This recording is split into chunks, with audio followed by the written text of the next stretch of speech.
Each candidate will now, you'll see we'll do things in alphabetical order to start, and then things will switch up as we go.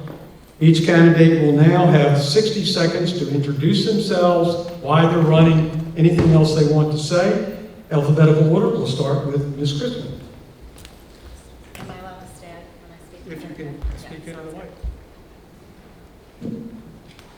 Hi, I am Michelle Christman, running for Maryland State Senate District 35. And I am really grateful and thankful that you are joining us this evening, and I really appreciate your time. I have been on the front lines of standing up for our community, for our parents, and for our children. I have stood out in the cold, in the snow, and in the rain, the sleet, and the ice to make sure that our children are unmasked and actually have a strong academic foundation. It's very interesting because in today's day and age, where we spend so much time and energy on making sure that our children are very well educated, we have set our children up for not only failure, but Congressman Andy Harris said in one of the events that I listened to him, he said that we are setting our children up for poverty. And it is so important to me that we stand up very strongly for our children. The proficiency rate in Hartford and Cecil County are between that 40 percentile rate, yet the graduation rate is at the 90 percentile rate. It is very important that we stand up strongly for our children, and that's what I do every day. Thank you for your time. We're going to ask that the candidates respect the time, and when the applause starts, please stop talking so we can move forward. Mr. Esposito. Yes, thank you for having me. Frank Esposito. Let's try that over again. Frank Esposito. Live right here in the Rising Sun. I'm a former United States Marine. Served 1981 to 1984. Had 2 sons in the Marine Corps. One served North Africa, one served in Afghanistan. I'm a 25-year Maryland State Trooper, retired.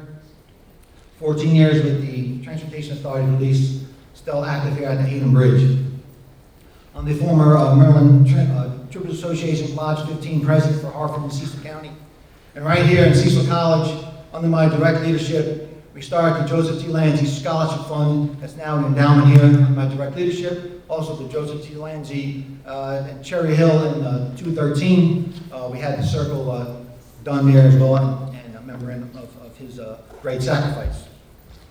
Eleanor Roosevelt once said, small minds discuss people. Average minds discuss events. But great minds discuss ideas. And hopefully we'll discuss some great ideas tonight. Thank you very much. Thank you, Mr. Esposito. Senator Gallion. Thank you, and good evening. My name is Jason Gallion. I'm your senator representing District 35. I'd like to use part of my time in a different way tonight. This community is hurting right now, and my heart is heavy. I'd like to take a moment of silence to remember Noah Day from the Northeast Volunteer Fire Company, please.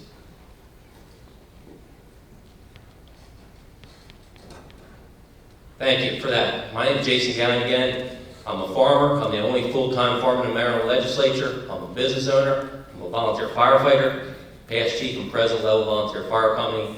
And I've been working hard the last 4 years to serve you in the Maryland State Senate, where I've worked for lower taxes, tougher penalties on criminals, and I have a rock-solid conservative voting record that I'm proud to talk about tonight as we go through this.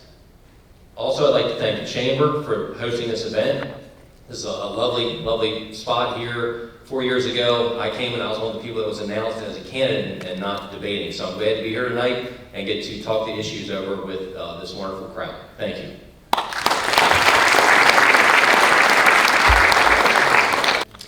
You are running as a Republican for the state Senate that currently holds a veto-proof majority of Democrats. How will you work on both sides of the aisle to seek, pass, or block legislation assisting or potentially detrimental to Cecil County businesses and citizens?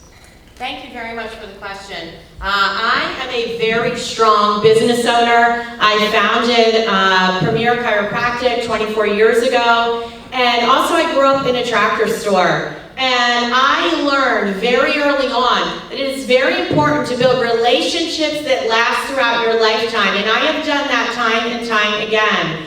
And I am exceptional at negotiating. I'm exceptional at saying no. No is one of the most important words that we can say. I am a very great person at debating. I've been on live radio for 11 years in October with my own radio show. I'm on Talk Radio 680 WCBM and 99.9 FM, which is one of the biggest political radio stations in Maryland. I am here to stand up very strongly for you, and I will work exceptionally hard in Annapolis. Thank you for the question. Thank you. I would immediately try to do the following. I would propose a constitutional amendment for Article 2, Executive Department, Section 17, to increase the veto majority from 3/5 to 2/3.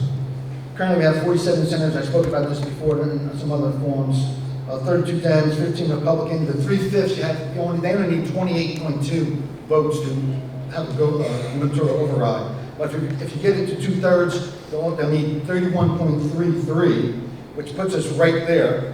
We can either just gain one seat as Republicans in the Republican caucus, or persuade one Democrat to block any type of gubernatorial veto. So I would immediately propose this constitutional amendment. Thank you. Thank you, that's a great question. And I had experience the last 4 years of being able to do just those things. I'm the ranking member on the Education, Health, Environmental Affairs Committee in the Senate, so the ranking Republican on that committee. And I've actually delivered results having to work across the aisle. One of which was to increase the EMS billing for our first responders for the first time for Medicaid reimbursement since 1999. That took a lot of work. Delegate Hornberger had that in the House. I was a sponsor in the Senate. I had to work really hard with the Budget and Tax Chair, other committees, across the aisle to get that done. As far as stopping bad legislation, I've been able to work with Farm Bureau and other groups and go to some of my Democrat colleagues and help stop things that are hurting our business, like our farmers. One example last year, they wanted to move pesticide regulation from the Department of Agriculture to the Department of Environment. We shut that thing down quick because I've made those relationships, I've built those relationships, and we have results because of it. Thank you. Gas in Maryland is now averaging $5 a gallon. Currently, the Maryland tax on a gallon of gas is 36 cents. July 1st, it is scheduled to increase 7 cents to a new total of 43 cents per gallon.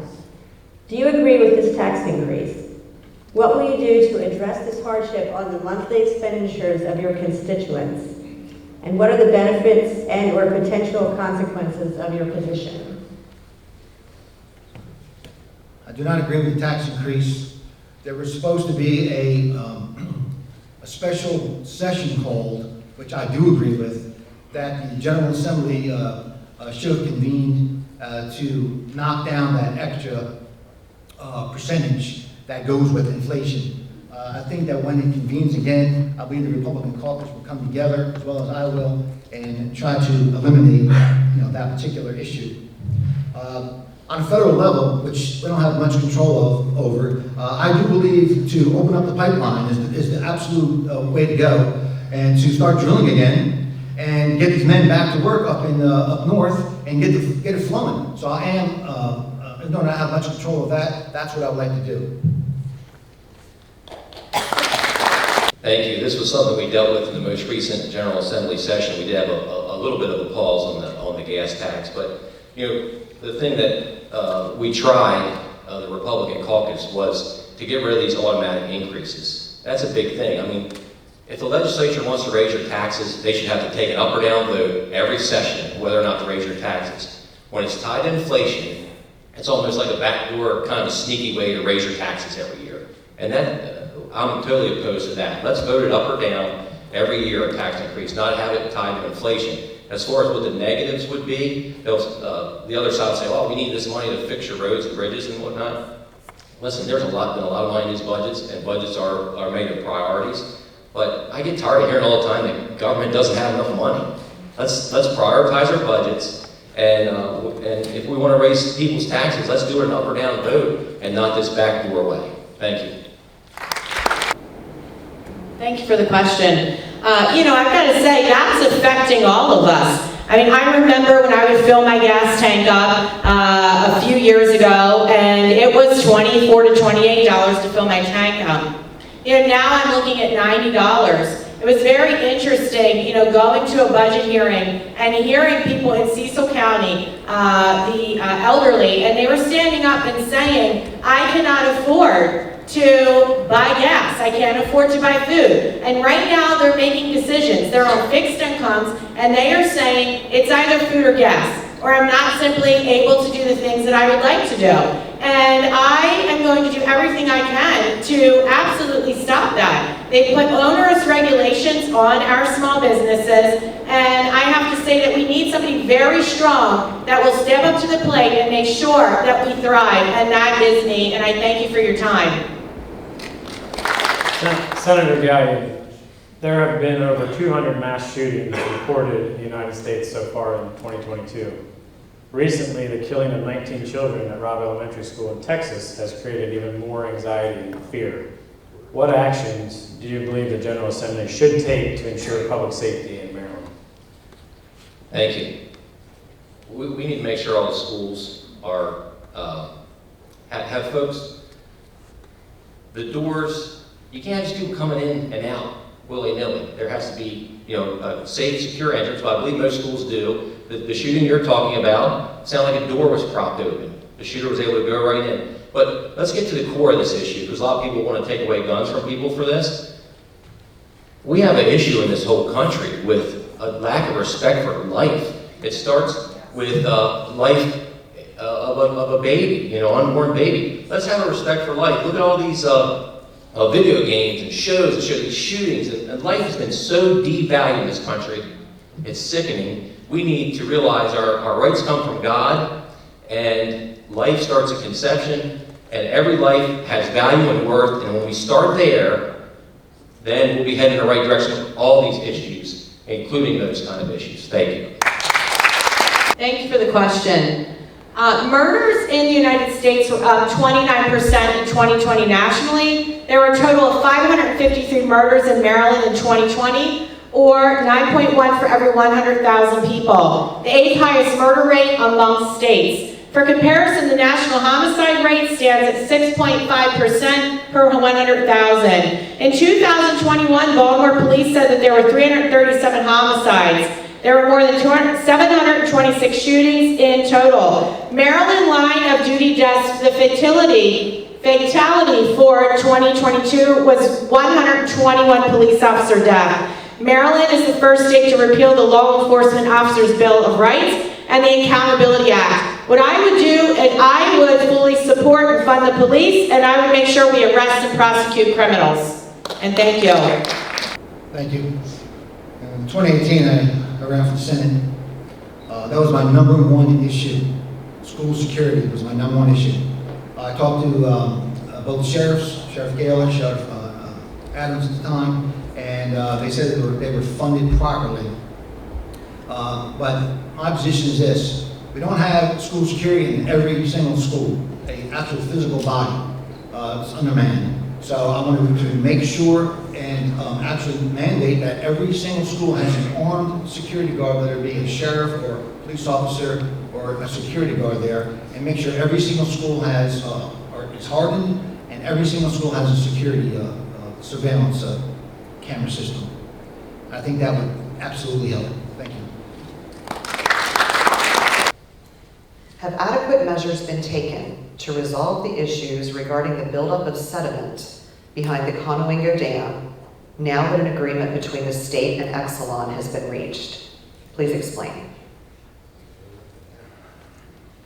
I know the governor's been big on this. I support the governor's efforts.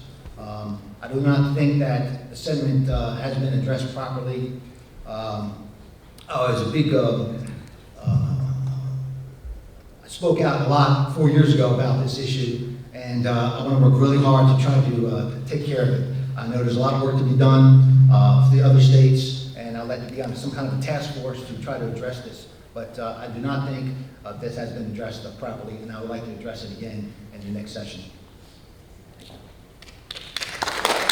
Short answer to that is definitely no. We have a huge issue there with that sediment, and you have all this coming through the dam, it's heading down, it's going into Delegate Jacobs' district down there. We get to hear about that a lot in Annapolis. So, you know, we need to look outside the box here, look for more funding. We need some help from our federal partners. Exelon needs to help step up, and we need to do something about getting that sludge removed. You know, one potential idea, you know, I've heard talked about a little bit is maybe, you know, having it added onto an island or something like that. But you know, that's kind of the last stop to keep a lot of these nutrients from coming down from Pennsylvania and New York that are going right down to the bay. So it's a huge issue. You know, Maryland farmers, I'm one of them. I know they're great stewards of the environment and their land. Unfortunately, our neighbors in the north aren't as good as stewards, in my opinion. So we definitely need to do more to help with that situation. Thank you. You know, my little girls and I drive over the Conowingo Dam. I live in Cecil County. I built my home there 17 years ago. And I absolutely love seeing the water as we drive over, and so do my daughters. However, I can't tell you how many times we drive over and my little ones say, how come the Susquehanna is so dirty? How come people have put trash, debris? There's so much wood. There are so many things that are on the surface there. I can only imagine what's under the surface. So no, I don't believe that it's accurately being taken care of. We need to make sure that things are being set up appropriately. That's our environment. That's my daughter's future. And at the end of the day, as I say time and time again, we deserve better. I will definitely stand up for our environment. It is very important to me, and I thank you very much for your time.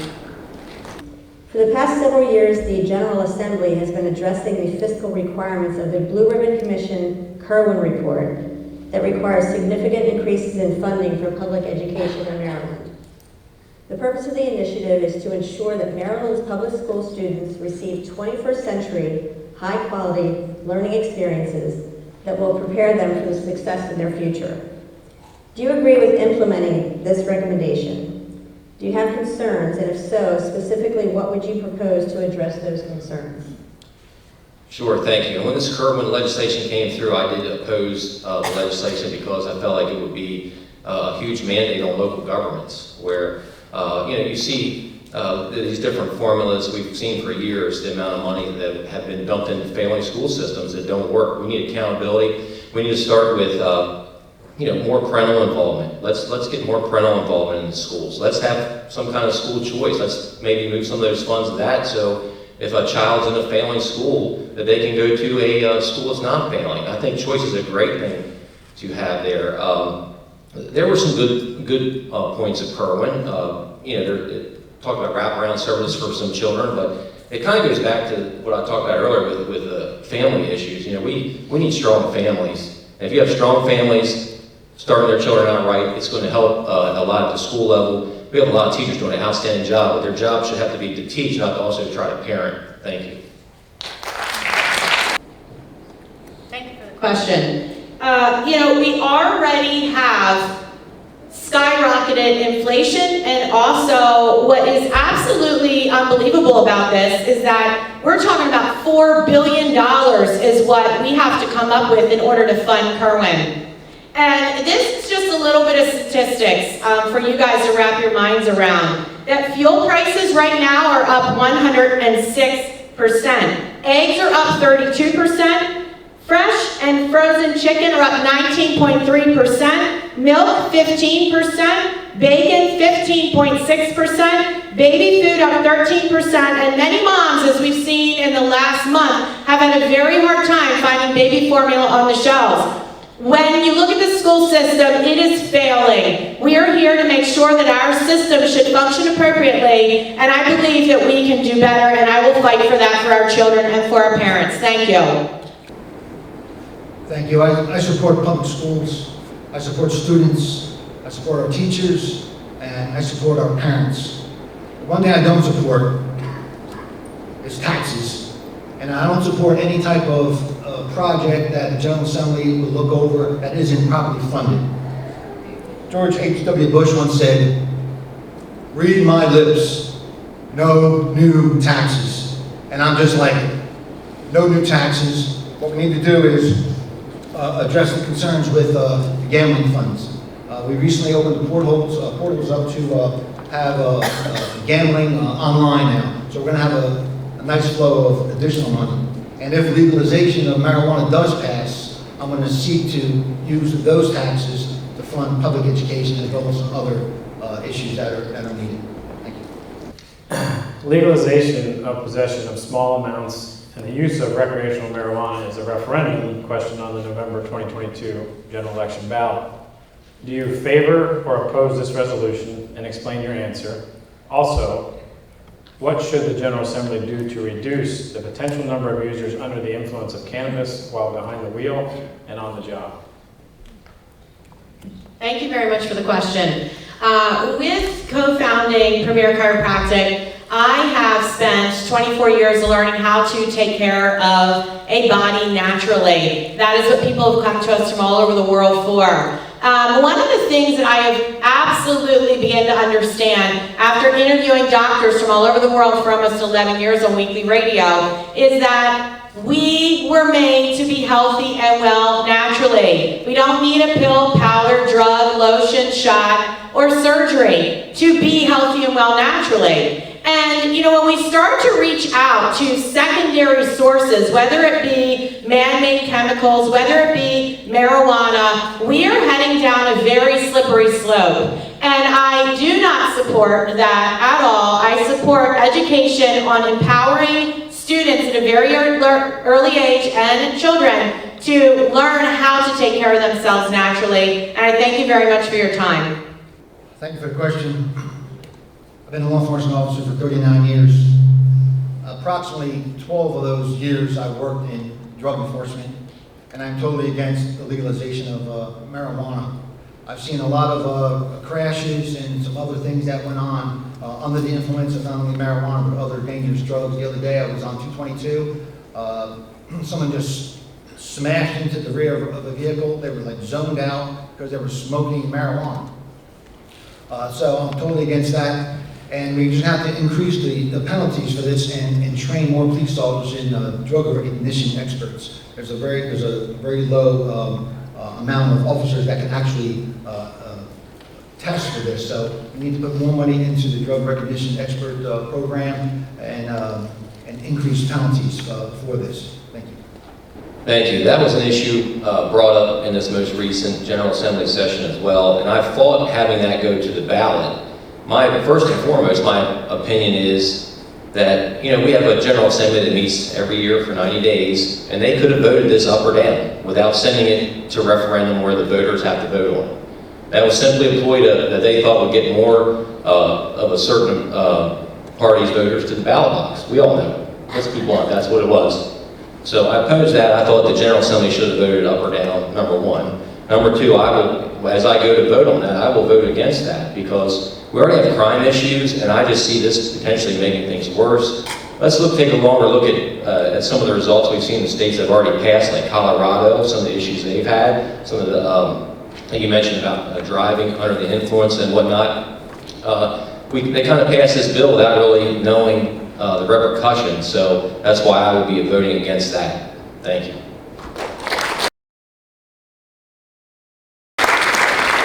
That concludes the 6 questions that we had for the Senate candidates for District 35. Each candidate will have 30 seconds to provide summary remarks. We'll go in reverse order. Senator Gallion. Thank you, Carl. Very quickly, I forgot the most important things about myself. I'm a Christian, and I am lucky to be married to a wonderful wife, Sonia, who's here with my in-laws are here tonight, and we have 4 daughters under the age of 9, and they're my heart, so thank you for being here tonight. Really quick, I produced conservative results for Cecil County, and that shows some of the endorsements I received. Been endorsed by Maryland Farm Bureau for my work with them, and supporting the ag community. I've been endorsed by the NRA, Maryland Right to Life, and just last week, the Cecil County FOP Lodge number 2, because of my support, unwavering support for law enforcement. One thing I forgot in my first answer, I'm a big supporter of SROs in the school. They tried to strip it out last time, and I fought for those SROs.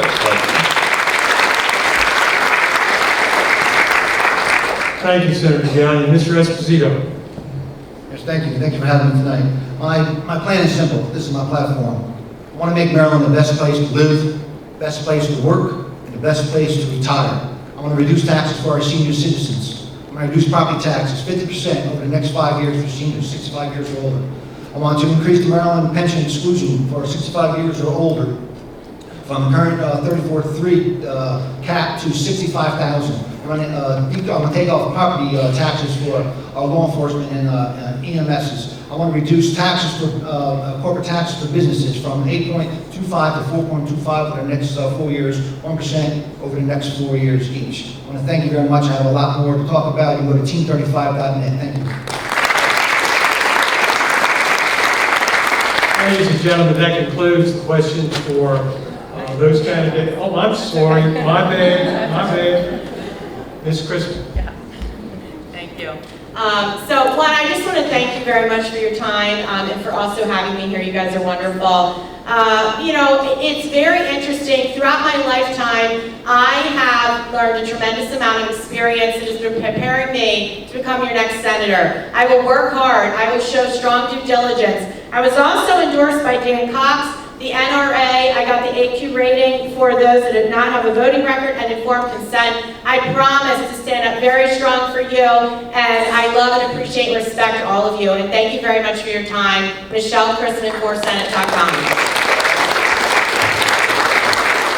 Thank you, Ms. Christman. Ladies and gentlemen, that's the end of the questions for those candidates running for a Senate seat in District 35.